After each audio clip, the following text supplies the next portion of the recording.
looks like it though.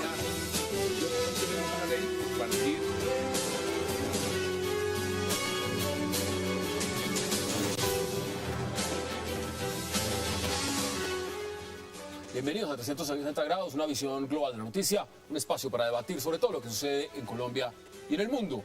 Y vamos de inmediato, vamos a saludar a esa cámara que está allá, vamos de inmediato a saludar a nuestra audiencia y por supuesto también a ver los temas que vamos a debatir esta noche. Porque vamos a tener un especial, vamos a hacer por supuesto todo un barrido de lo que está pasando en Siria.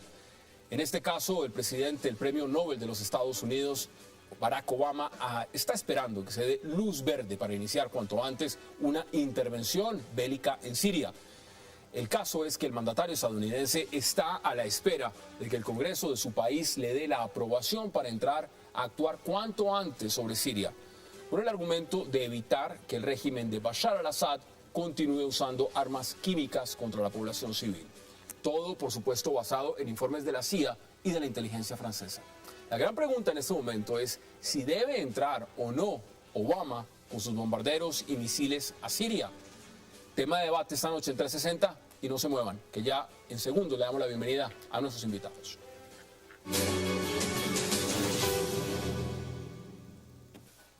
Y qué placer darle la bienvenida esta noche a 360 a Sandra Borda, a Ricardo García, por supuesto a Miguel Benito y a Víctor de Currea Lugo. Qué placer que hayan aceptado la invitación esta noche y gracias para tener un barrido sobre Siria. Pero les tengo una sorpresa. Barrido sobre Siria no suena muy bien para empezar. No, vamos a hablar de Siria, pero antes de Siria quiero que veamos esto porque es importante también entrar en contexto y en Colombia están pasando cosas que no puedo dejar pasar antes de que entremos en Siria. Veamos este extracto.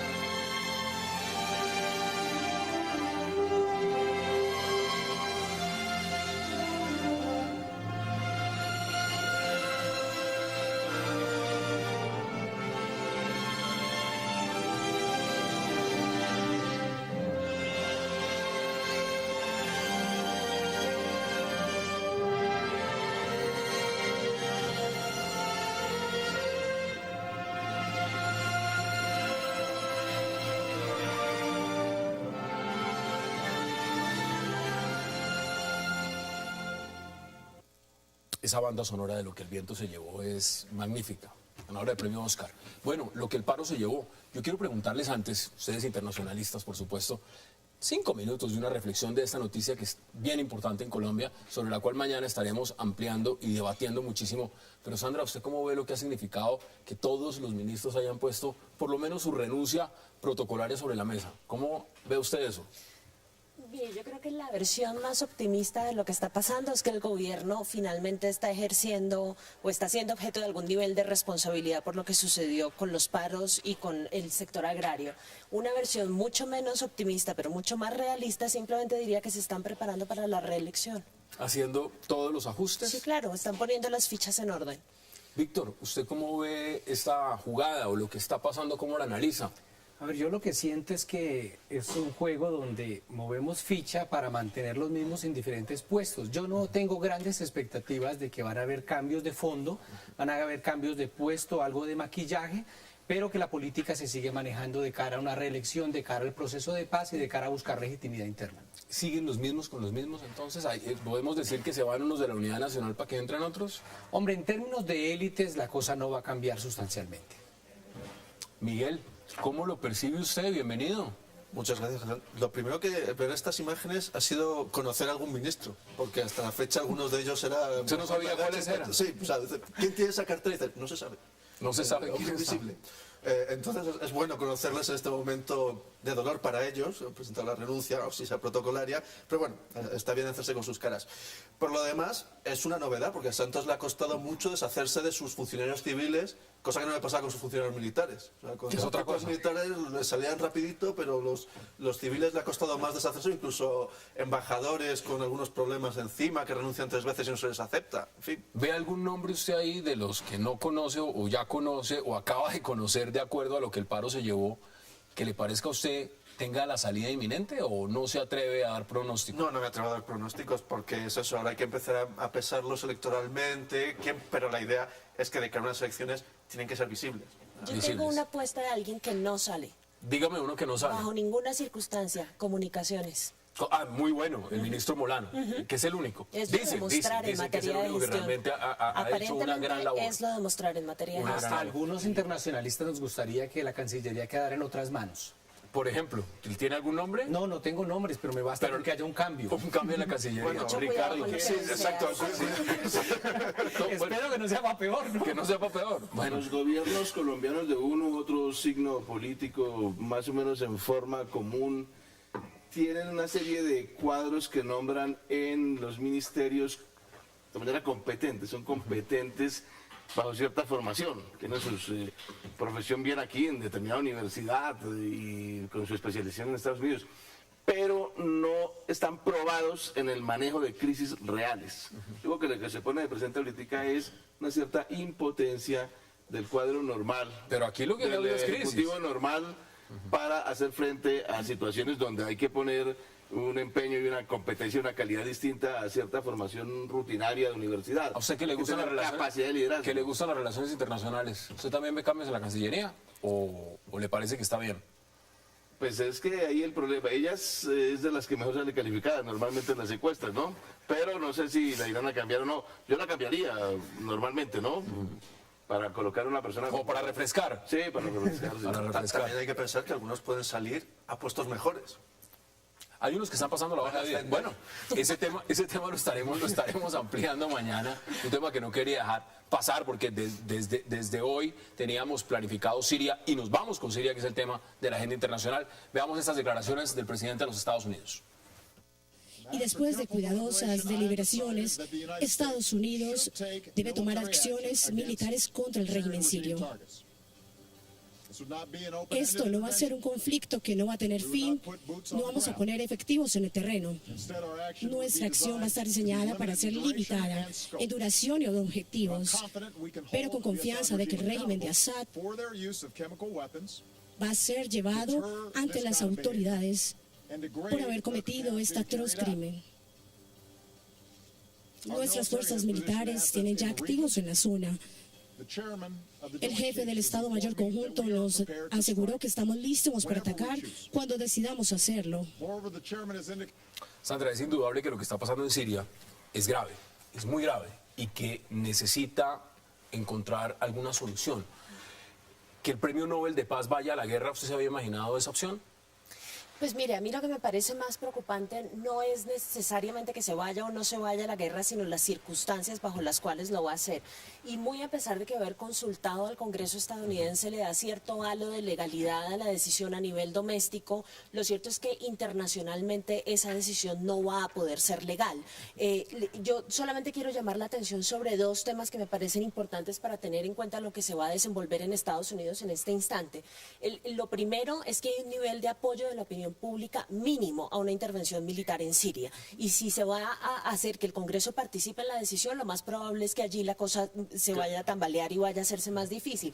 Y lo segundo, solamente como antecedente, la Cámara de Estados Unidos no aprobó nunca, no logró un acuerdo sobre la intervención en Libia y allí la coalición internacional que tenía el presidente era mucho más fuerte. Estaba la OTAN, estaba el Reino Unido que no está en esta ocasión.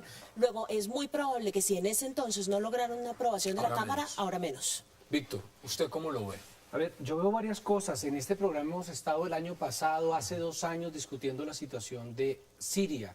Sin duda estamos frente a un escenario en el cual la legalidad internacional no nos va a dar respuesta por la actitud de China y Rusia. La pregunta es qué hacer. Estamos en un escenario... Primero, la guerra no empezó, como dicen los de no a la guerra en Siria, con los muertos de la guerra química. La guerra empezó hace 2 años. La guerra lleva más de 100.000 muertos, lleva 4.2 millones de desplazados, lleva 1.9 millones de refugiados, lleva un sinnúmero de detenidos, desaparecidos y torturados de una magnitud inmensa. Es decir, si en términos de números se da, hay argumentos para entrar. Tenemos refugiados cuyo número supera el diario de lo que está sucediendo, lo que sucedió en Ruanda en su momento. Entonces, desafortunadamente el Consejo de Seguridad no nos va a dar respuesta. Sin duda no es el camino de la legalidad la discusión. Nos queda el camino de la legitimidad. Dolorosamente, los únicos que pueden hacer algo sería Estados Unidos. Con todos ¿Solo o no? solo o no. Y con los antecedentes de Irak y de Afganistán, mi postura termina siendo de una inmensa minoría, y es, yo comparto el modelo libio de intervención porque no veo otra salida Es decir, frente a la situación usted actual. ve la zona de exclusión aérea como una de las salidas. Sí. Zona de exclusión aérea. ¿Usted quería agregarle algo? La pregunta que tengo, Víctor, es si puede hacer algo Estados Unidos. Todo el mundo dice que el único actor internacional que en este momento puede hacer algo es Estados Unidos. La pregunta es muy básica y es ¿qué es exactamente lo que puede hacer?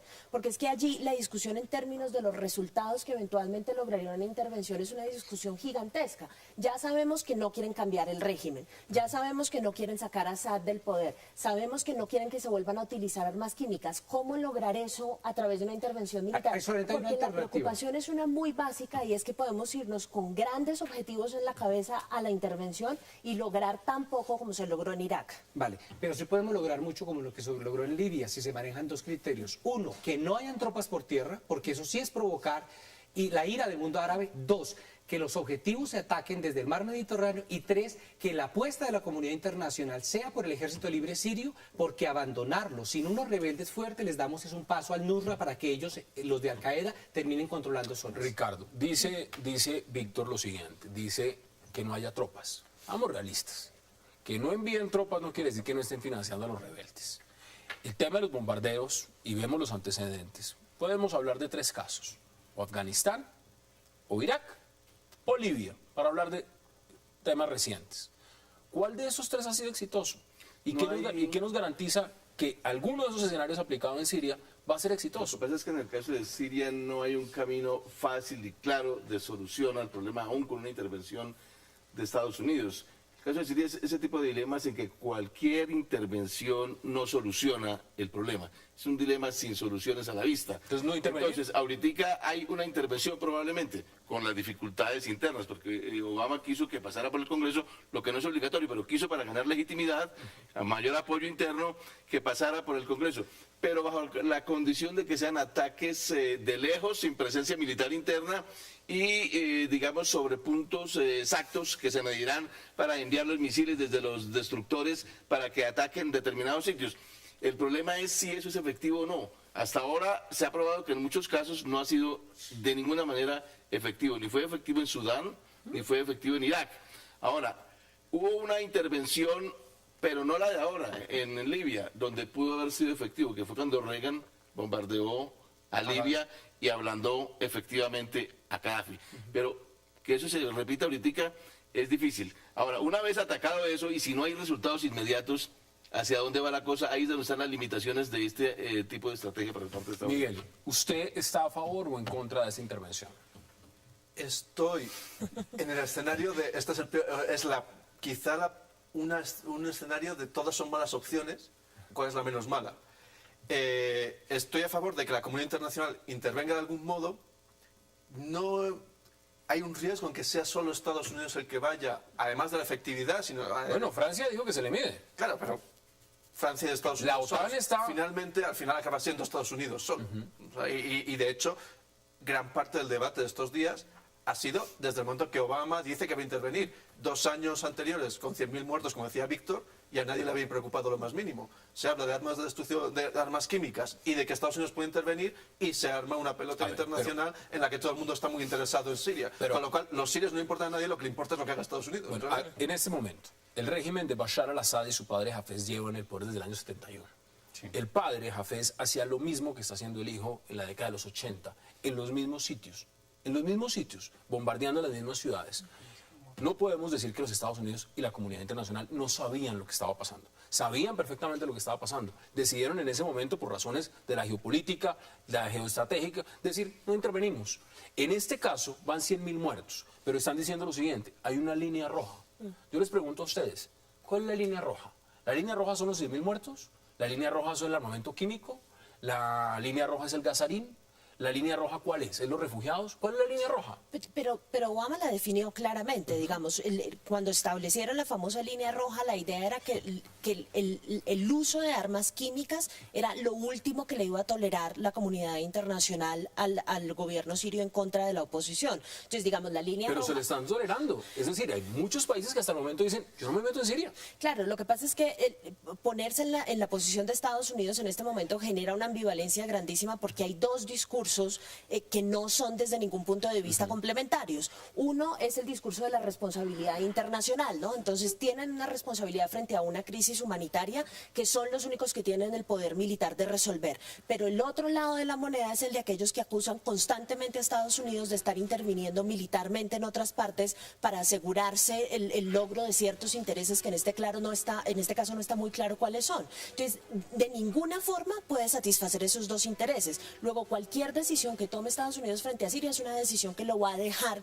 en una posición frente a la comunidad internacional tremendamente difícil. Ahora, los únicos que sí están ganando mucho con esto son los demócratas al interior de Estados Unidos, porque le están poniendo a los republicanos un tema al interior del Congreso con el que los republicanos no quieren lidiar, porque es el tema en el que están más divididos. Entonces, esto sí ponerlo en el Congreso sí tiene un rédito político claro para el gobierno. Ya les doy la palabra, vamos a nuestra primera pausa en 360 y ya regresamos para seguir hablando, por supuesto, de la crisis en Siria y la difícil situación en la que se encuentra el presidente Barack Obama, esperando luz verde del Congreso para intervenir militarmente en el país.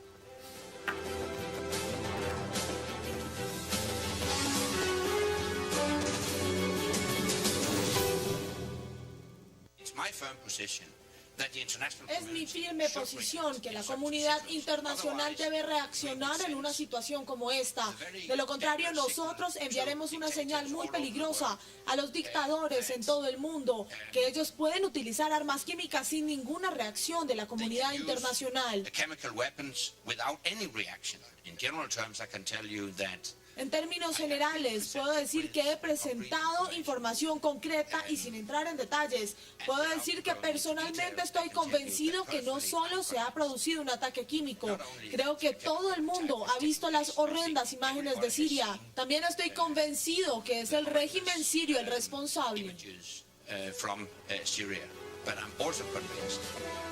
Regresamos a 360, eso dicen desde la OTAN.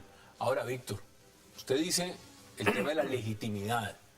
Estamos hablando de dos caminos, lo legal y lo legítimo, pero evidentemente Sandra también pone algo que vale la pena debatirlo, y es que esto es una decisión política. Claro. Esto es una decisión que, si estamos viéndolo en el contexto del Consejo de Seguridad, están amarrados. Sí, no podemos esperar respuesta del Consejo de Seguridad. Yo quiero invitar a que pensemos dos escenarios interesantes. Uno es el escenario de Normandía, 1944, y la resistencia francesa, y el otro el levantamiento del pueblo polaco en Varsovia en el 44 también.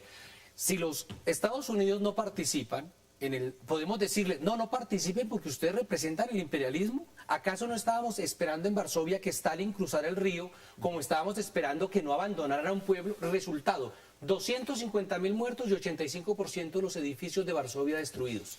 Entonces, con esto no estoy haciendo una apología a lo que está haciendo Estados Unidos, y sé que hay matices, pero quiero llamar la atención a que desafortunadamente hacer un llamado a que vaya Haití en coalición con Mozambique a salvar a los sirios es tonto. Y frente a eso estamos ante un dilema doloroso. La responsabilidad de proteger. Cuando estábamos en Darfur, cuando estábamos en Somalia, gritamos que haga algo la comunidad internacional. No podemos eso utilizar, y con esto termino, la lógica del raponero, ¿no? Cójanlo, y cuando lo cogen gritar, suéltenlo. Eso parece que es poco inteligente. Pero esa es la lógica que está utilizando la Liga Árabe, porque lo que uno encuentra acá es un discurso doble en privado y en público. Entonces, en privado, todo el tiempo los líderes de los países que hacen parte de la Liga Árabe están invitando a Estados Unidos a que resuelva la crisis en Siria.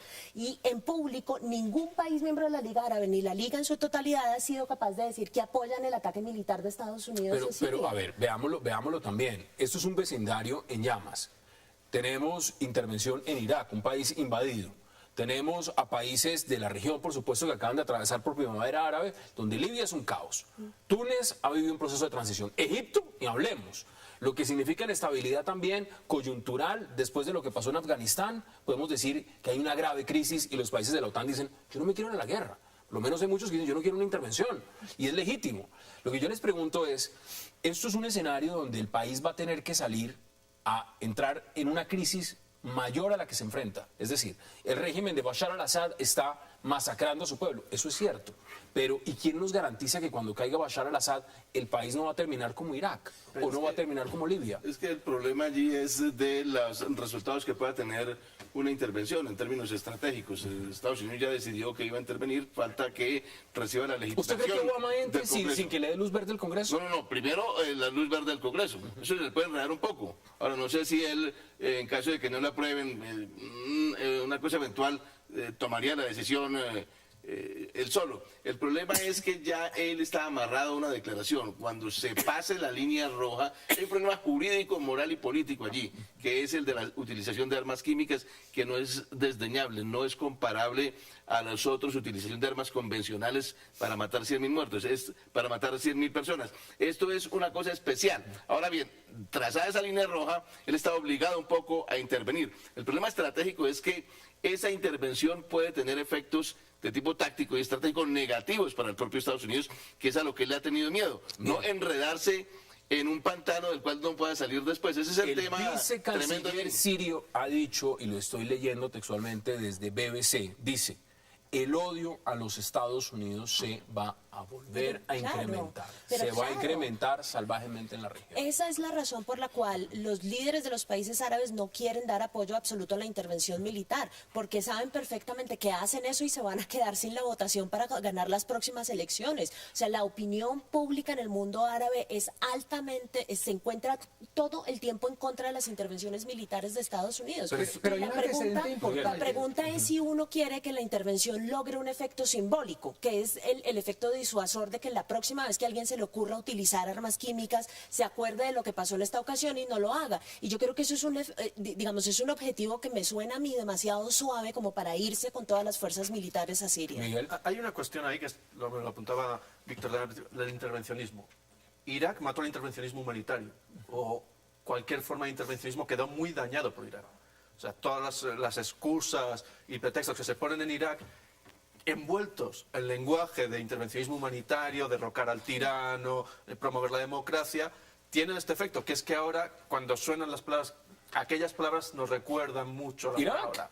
Claro, por eso, Irak está aquí, está muy encima. Con la diferencia de que Irak era más legítimo porque eran armas de destrucción masiva que sí amenazaban directamente la seguridad de Estados Unidos. O eso decía el discurso. No existían, pero eso decía el discurso. Pero es que este discurso no contiene ninguna amenaza explícita a la seguridad de Estados Unidos. Pero Obama lo convirtió en discurso de seguridad nacional. El problema lo primero que dice es, ya he tomado la decisión porque hay una amenaza a la seguridad nacional de Estados Unidos. El problema de la Ahora sí quiero que el legitimidad... Congreso vote. La mirada de los internacionalistas es que siempre hacemos el problema de lo que eso representa. Yo quiero llamar la atención sobre lo que están pidiendo los sirios. Como ustedes saben, yo he ido varias veces a Siria y lo que la gente le está diciendo a uno es: nos están masacrando, hagan algo. Ellos no están en el debate sobre si eso representa una plataforma para atacar a Irán o qué repercusiones tiene eso en la economía rusa. Lo que les importa es otro tipo de cosas. Segundo elemento, cuando se dice no injerencia internacional, perdón, es que ya hay tropas de Hezbollah allí, hay tropas de los guardianes de la revolución iraní y hay presencia rusa. Entonces, frente a esto, hablar de no injerencia, pues me parece ¿Hay mercenarios? Claro que hay mercenarios, sin duda, de todo lado. Pero ¿qué guerra no los ha habido? No, yo pregunto lo siguiente, porque en el caso de Libia, justamente cuando se planteó el tema de la zona de exclusión aérea, decían, bueno, Gaddafi está trayendo fuerzas armadas, mercenarias, pagas para enfrentar a los rebeldes. Acá lo que estamos viendo es una fuerza rebelde que va a terminar siendo financiada por la comunidad internacional y ya lo está haciendo. ¿Sí? Con el legítimo, podemos decirlo, derecho de tumbar a un dictador que lleva años en el poder. Mire, Hassan, es que el problema de la legitimidad tiene un doble aspecto. Uno es apoyarse en una filosofía que es proteger a la sociedad civil, que está amenazada por armas químicas. Ese es uno, ese es de entrada. Pero hay otro problema en la legitimidad que es a posteriori, que es la eficacia del ataque. Ahí es donde está el problema. Claro. ¿Será eficaz el ataque? Eso se resuelve, lo legitiman si es eficaz. ¿Qué dicen los estrategas gringos que apoyarían esos ataques con misiles desde lejos? Que fallan, Que además. debilitarían a Assad, a Bashir al-Assad. Solo si lo debilitaran podría ser eficaz y legitimarse posteriormente. Y si no lo debilitan... ¿Usted le cree, si no lo usted le debilitan, cree en este momento, que es la pregunta que se hacen muchos, Miguel lo decía, el tema de Irak, ¿usted le cree a la ONU cuando está diciendo la ONU, aquí se utilizó armamento químico, y luego dice, este armamento químico lo usó las fuerzas de Bashar al-Assad? ¿Usted cree en ese informe de la ONU? Le recuerdo Irak. Recuerdo Irak, lo que hizo Irak y la ONU con el tema del armamento y las supervisiones y lo demás, y en el año 2013 metieron a Irak 1 millón de civiles muertos y veamos el escenario de lo que es Irak hoy en día. Continúa un problema. Bueno, entonces, ¿hay que creerle a la ONU en este caso? Pero una no solo la aclaración, ONU, porque es que no es solo la ONU. que también falta la Nación Médicos Sin Fronteras, con quien yo trabajé, sacó un informe de 1.600 personas con síntomas neurotóxicos, de los cuales 335 murieron. Me rehúso a decir que Médicos Sin Fronteras hace parte de la por CIA, supuesto. un complot No, por internacional. supuesto. Pero es que lo que está en Entonces, cuestión- por lo que eso, está en entonces cuestión uno. no es si se usó por o eso. no se No, usó pero yo arma quiero, química, permítame. sino quién ordenó Pero es que el uso de estamos arma química. ahí vemos imágenes de lo que es Irak y de lo que significó Irak. Por eso, voy a decirlo en dos tiempos. probando. Uno, se usaron armas químicas sin duda. Sin duda. No es el caso de Irak, donde se suponieron. Y segundo, la coordinación, la presencia de ataques continuos y el uso sistemático acompañando los ataques de fuerza aérea le hace uno permitir concluir Que que lo fueron usó ellos. el régimen. Que lo usó Es el decir, no me digan que fue un accidente, que ahora se inventaron No. 8 accidentes a la misma hora en 8 ciudades diferentes, no se lo cree nadie. No, el mismo informe de la CIA, que es mucho más preciso, digamos, detalla específicamente que los lugares desde donde fueron activadas las armas y disparadas y demás son lugares bajo el control del régimen. Entonces, digamos, hay evidencia de que efectivamente sí hay línea de mando en el uso de armas químicas. La pregunta sigue siendo, sin embargo, y quiero volver al tema de la eficacia, ¿con qué argumento se va a llevar a cabo el ataque? Porque es que es el argumento que lleva a Estados Unidos a invadir militarmente lo que permite que uno tenga un criterio claro para saber si fue eficaz o no. Entonces, hasta ahora hay dos opciones y todavía no han decidido cuál van a usar. Una es la responsabilidad de proteger, que es la que usted mencionaba hace un instante, la de proteger a los civiles que están siendo objeto de estos ataques. Y otra es la de la disuasión, que es el simplemente enviarle el mensaje a la comunidad internacional de que no se puede usar armas químicas hoy en día y que Estados Unidos no va a tolerar ese comportamiento en el régimen Y internacional lo que hacen es actual. enviar unos Tomahawks o lo que sea, unos bombarderos Pero, y exacto, bombardean las Pero pero el esos son mensaje a dos su cosas, turno pero está esos son sometido a dos eficacia. cosas. No, pero esos son dos Porque cosas si no distintas, son debilitan- dos criterios distintos Claro, que dependen perfecto. de qué argumento utiliza el Claro. gobierno estadounidense para atacar. Tengo que ir a Pero una si pausa. no debilitan al gobernante, deja de ser eficaz el mensaje mismo que querían si debilitan de al orden gobernante, disuasivo. Necesariamente. Toda la crítica de que Estados Unidos toma partido y deja de ser Y que una no fuerza ha de hecho nada. interposición, por Y que decirlo. no ha hecho nada. Vamos a la pausa y ya regresamos para seguir debatiendo sobre Siria aquí en 300 de Santos.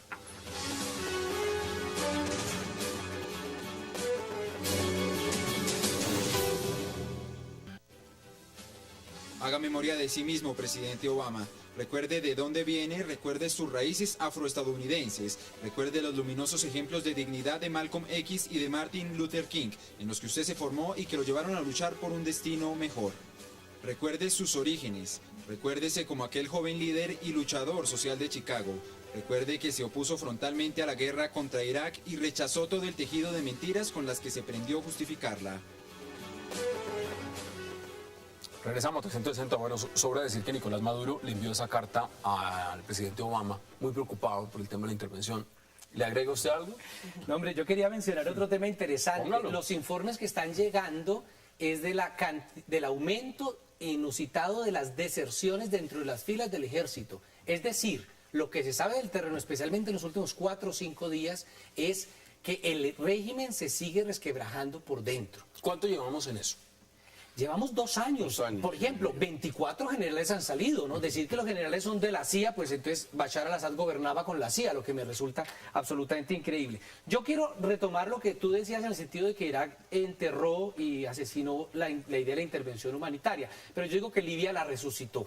Es decir, si revisamos el informe de Human Rights Watch sobre el impacto de civiles asesinados o muertos durante la guerra de Libia por la intervención de las Naciones Unidas, porque fue con bandera de Naciones Unidas, no de la OTAN, es de 72 personas, el 0.2% de los 50.000 muertos que hay.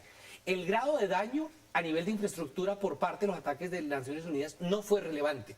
Y la intervención, es que se nos olvida una cosa, no dependió de la acción del ejército de aire, dependió fundamentalmente del apoyo real a los rebeldes. pues, Y aquí financiaron. recojo lo que dice Pero se Sandra en el pregunta sentido uno, de... un paréntesis, se pregunta uno entonces si ese es el balance de Human Rights Watch, ¿por qué no están apoyando esta intervención?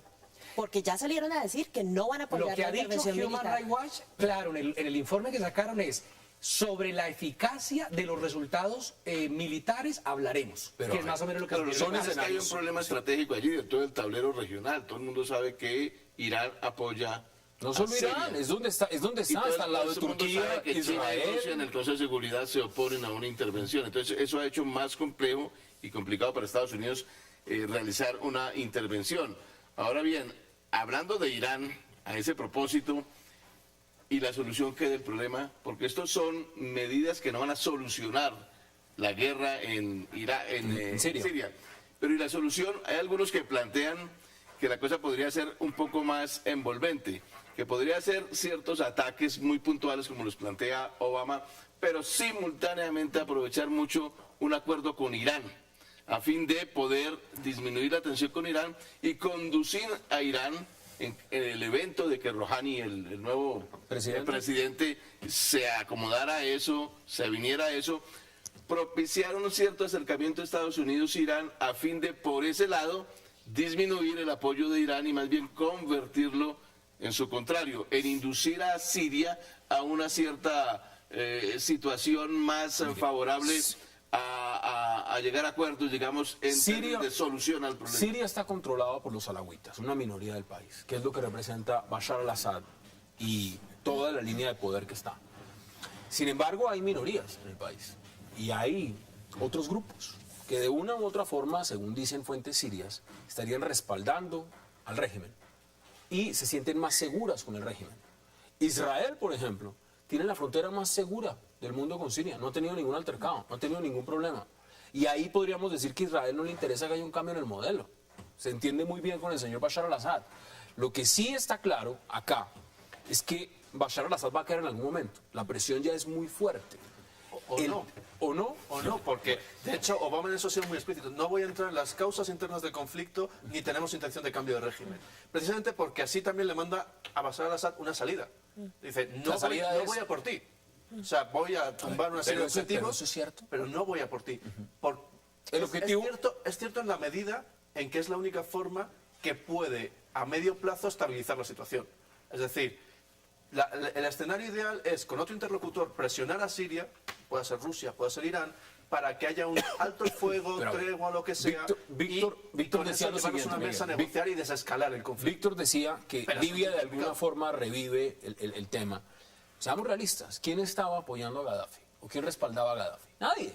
Aquí Nadie. apoya Irán. Aquí lo está apoyando Irán, lo respalda Rusia, lo respalda China, lo respalda Hezbollah. Por es decir, eso, este señor no está solo. El interlocutor con Assad, pero también Assad tiene que empezar a darse cuenta, precisamente eso, la línea roja la ha pasado, la comunidad internacional está ya muy encima.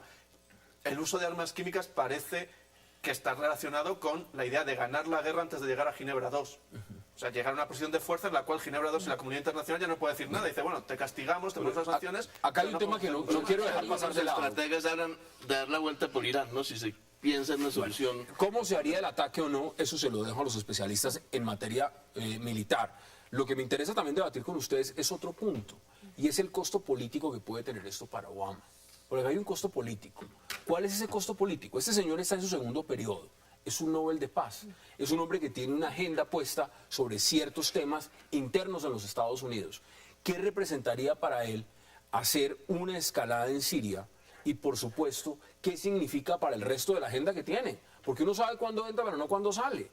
¿O cómo le puede cambiar absolutamente todo el panorama? No, yo creo que leyendo entre líneas es absolutamente claro que la administración Obama no quiere involucrarse militarmente en Siria. Digamos, han recurrido a todos los posibles atajos para evitar una intervención directa y creo que parte de la jugada también es mandar esto al Congreso. Ahora, Obama sabe perfectamente que una intervención estilo cambio de régimen lo va a meter en un conflicto de la misma naturaleza en el que metió Bush a Estados Unidos en la Segunda Guerra contra Irak. Entonces, la idea acá, yo creo que el objetivo es retornar a Siria a su situación pre-primavera árabe, que es una situación que no es democrática, que no es la mayor respetuosa de los derechos humanos, etcétera, etcétera, pero es una situación con la que el resto de la región y el mismo Estados Unidos puede convivir. Creo que eso es a lo máximo lo que pueden aspirar con una escaramuza militar que ideen de una forma muy contenida. Sí, pero es que no pueden ir más allá de eso, porque donde esto se convierta en lo que se convirtió en Irak, esta es la última administración demócrata que vamos a ver. Sí, porque es que los que se van a la guerra y saben hacer la guerra bien son los republicanos, no son los demócratas. Bueno, pero hay una cosa que yo quisiera precisar, a ver. El éxito de esta confrontación depende de un ejército de tierra, y ese ejército de tierra puede ser el ejército libre sirio. Es decir, tengamos en cuenta en el debate los agentes locales y la capacidad de agencia que tiene el pueblo sirio como tal. El no apoyar al ejército libre sirio sí va a permitir que la plata que está llegando de Kuwait y de Qatar, perdón, de Kuwait especialmente, termine alimentando y creciendo al Nusra, que ha ido creciendo, o sea, el grupo pro Al-Qaeda dentro de Siria, que ha tenido un crecimiento realmente exponencial. Rusia dice que aquí se está favoreciendo a Al-Qaeda.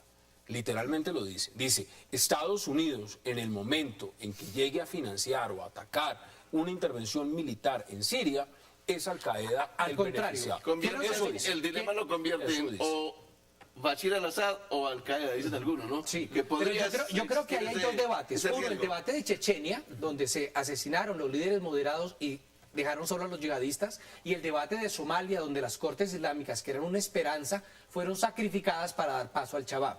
Es decir, esos dos errores, lo mismo que en Mali con los Tuareg y el Al-Qaeda del Magreb Islámico, nos enseña una cosa. Uno, que si Estados Unidos decide apostar y apuesta por el ejército libre sirio, es posible. Ahora, yo comparto lo que dice Sandra. La preocupación es, ¿Estados Unidos realmente quiere producir un cambio de régimen? Porque si lo que quiere es respetar la agenda de Tel Aviv, de que ello esté estable, no hay nada que hacer. Y a lo que nos vamos a enfrentar es a un desangre del pueblo sirio, y nos veremos aquí en 2 años para hablar de 400.000 muertos. Seamos realistas. Conflicto que se irá alargando en el tiempo, pero será manejable dentro de las fronteras sirias. En el fondo, ¿Usted cree que Bashar al-Assad, realmente, un señor, una dinastía, un grupo que lleva desde el año 71 en el poder, que ha bombardeado a su pueblo décadas? Es decir, esto no es la primera vez que lo hacen, repito.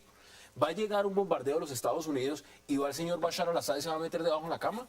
¿O va a poner su carta de renuncia y va a decir, yo me voy, esto no me lo imaginaba? Evidentemente, Bashar al-Assad no va a renunciar ni va a alejarse del poder.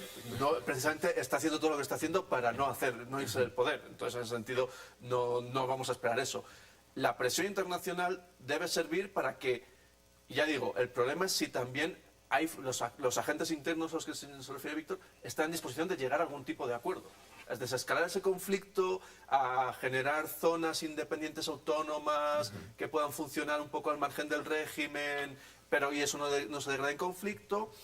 En fin, hay muchos elementos. Bashar al-Assad no va a retirarse. Y el problema también es que ahora la oposición, después de 100.000 muertos, bueno, yo Pero lo que dice, negociar. pueden ser 400.000. Puede por llegar eso. puede Pero superar. un ataque, De hecho, hay un de dato Estados Unidos, por importante. más distante que sea, puede desencadenar reacciones por parte del gobernante de Siria que necesariamente van a traer efectos no queridos por la intervención. La intervención parece ser muy calculada, muy aséptica, solamente unos cuarteles y listo, pero ¿y la reacción del ¿Qué va a hacer gobernante Irán? de Siria? ¿Qué va a hacer Irán? Podría conducir a Estados Unidos a involucrarse mucho más con todos los problemas que se decían. A mí me parece que también hay que hacerse otras preguntas acá, porque esta cuestión de la responsabilidad política en esta crisis humanitaria se la estamos adjudicando solamente a Estados Unidos, porque es el policía del mundo y porque tiene todo el poder militar para hacer algo. Pero ¿qué hay de la responsabilidad política de los países que están ¿De la Liga bloqueando a Árabe? Naciones Unidas? Bueno. O sea, ¿qué hay de la responsabilidad política de Rusia? ¿Qué hay de la responsabilidad política de China? Porque es que esto no se está desarrollando en la forma en la que se debería desarrollar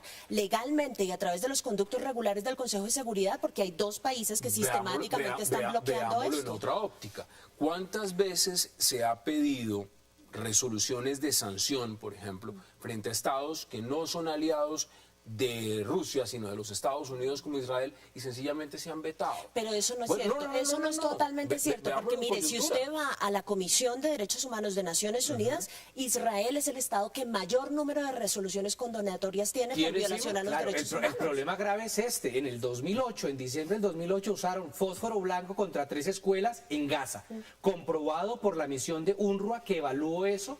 Es decir, yo con esto no estoy justificando los actos de Bashar al-Assad, pero el uso de armas químicas por parte de Israel contra los palestinos es una verdad de a puño ¿Y qué ha comprobada. hecho la comunidad internacional?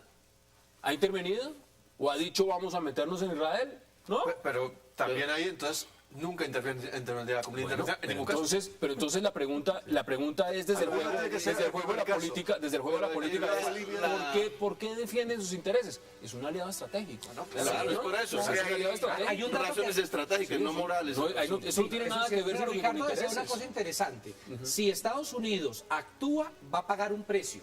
Yo no sé si va a ser más alto en vidas humanas el precio de no actuar. Porque además, si nos colocamos en los zapatos de Israel, ahí hay otra cosa preocupante. No atacar a Siria significa decirle a Israel, usted ni sueñe con parpadearle a Irán por lo de las aparentes armas químicas. Atómicas que tiene Irán. más el desprestigio que eso le representa a Estados Unidos. Es que eso es un análisis imposible porque es que uno no puede saber cuánta gente dejó de morir por algo que no se hizo. Es una pregunta muy imposible. No, pero podemos responderla. En 2 años 100.000 muertos. Porque nos Vamos por parte, vamos a la pausa y ya regresamos.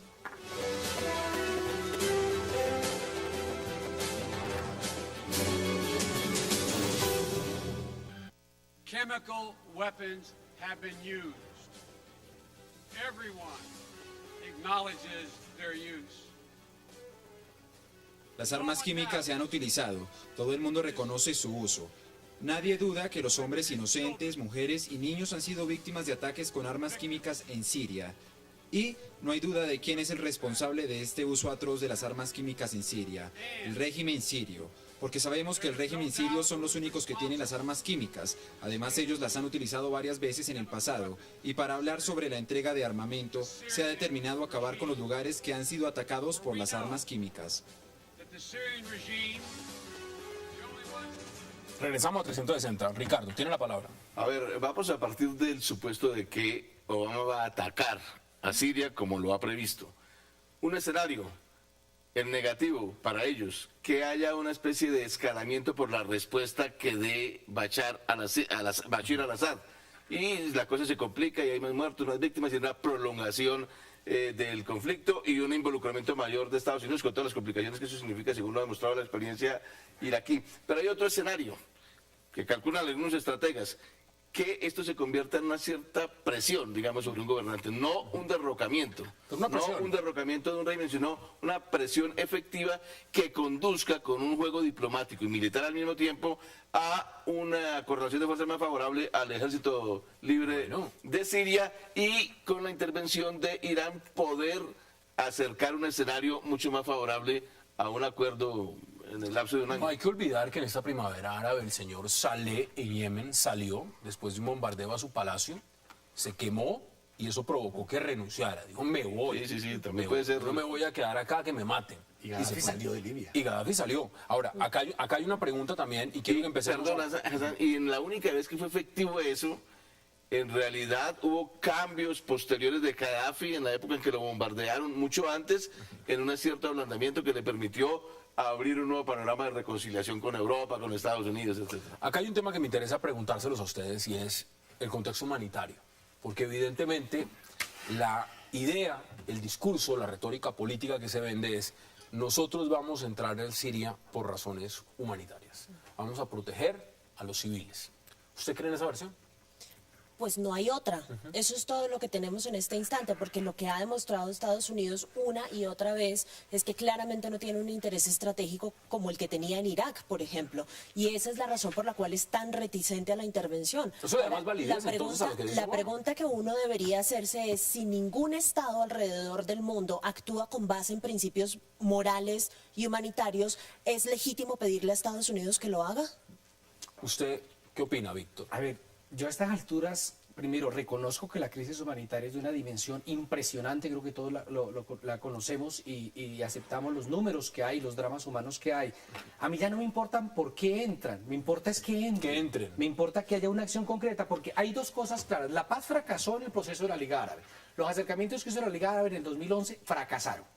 Los acercamientos, incluyendo los observadores sobre el terreno, los acercamientos que hizo Kofi Annan como máximo responsable, fracasó. Consejo de Seguridad. Fracasó. Es decir, hasta este momento, y perdonen mi pesimismo, yo solamente veo una salida militar. Aquí estamos discutiendo es cómo sería y quiénes lo harían, el cómo y el quién, pero el qué de la salida militar, yo desafortunadamente no veo otra. Y dentro de esa salida militar, colocaría en un segundo lugar las causas que mueven a Estados Unidos siempre y cuando eso evite, porque a lo que nos estamos enfrentando es a un genocidio, y lo he argumentado jurídica y políticamente porque considero que sí hay una responsabilidad de entrar allí de la comunidad internacional, máxime cuando están usando armas ¿Qué químicas. piensa usted entonces cuando el Parlamento británico dice nosotros no vamos? Porque hay un juego político de querer arriesgarse o no querer arriesgarse. En Darfur, recuerden que dijeron, perdón, en Ruanda dijeron, hay algo como genocidio, actos de genocidio. Más o menos. Sí, más o menos. Pues no, hombre, lo que hay es un genocidio y eso obliga a la comunidad internacional jurídica y moralmente a actuar. Miguel, usted en este momento, el señor Barack Obama se juega en esa delgada línea donde está buscando ese apoyo y no ese apoyo. La pregunta, vuelvo a lo mismo, es el argumento. tema humanitario. ¿Usted cree en ese argumento? En este momento no veo como no veo otros intereses muy evidentes, por eso Obama está intentando ponerse de lado y salirse de esa, además de por las cargas financieras de los dos conflictos en Afganistán y en Irak. Y hay que tener una cosa en cuenta: 2 años en Siria, más de 100.000 muertos, desde 1958 Colombia 220.000. La aceleración de ese conflicto sirio es brutal. Pero sin guerra civil, ¿no, chino? Y hay que tener también otra cosa en cuenta. Y usted sabe qué pide Colombia, ¿no? La gran... Colombia dice que se mantenga la paz en Siria.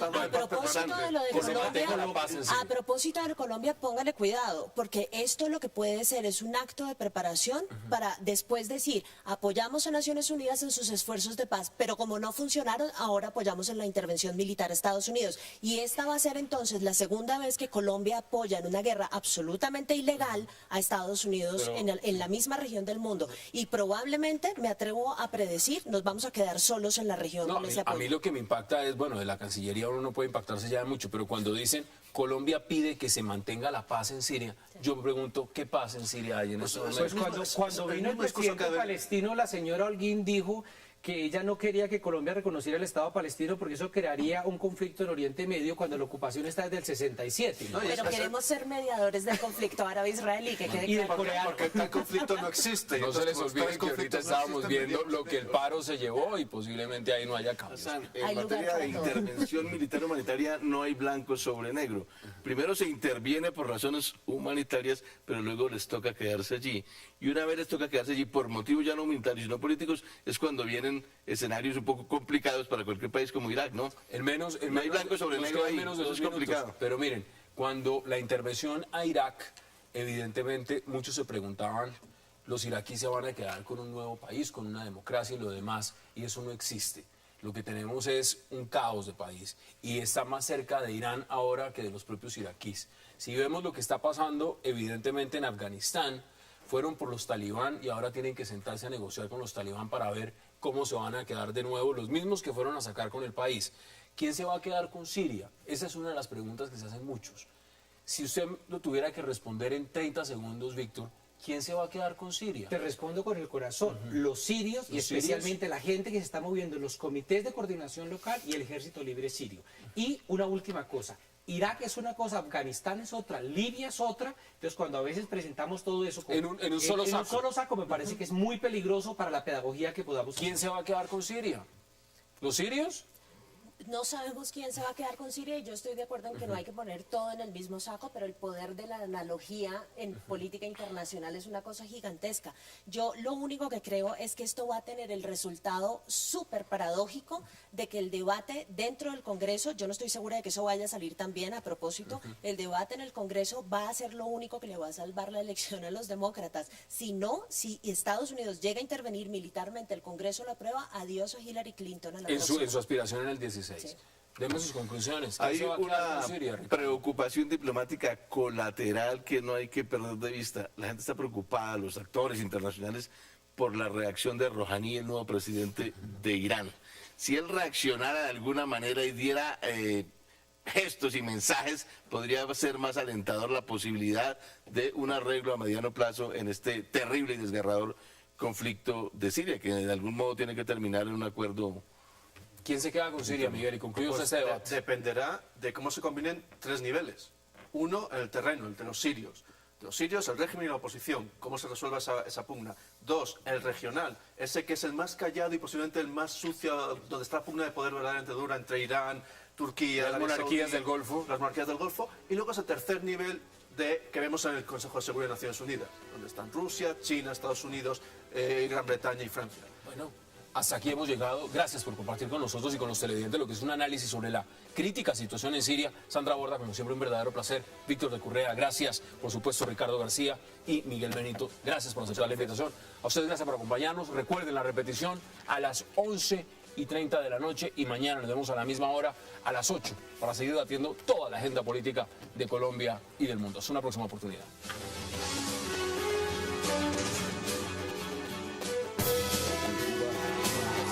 Like a dog.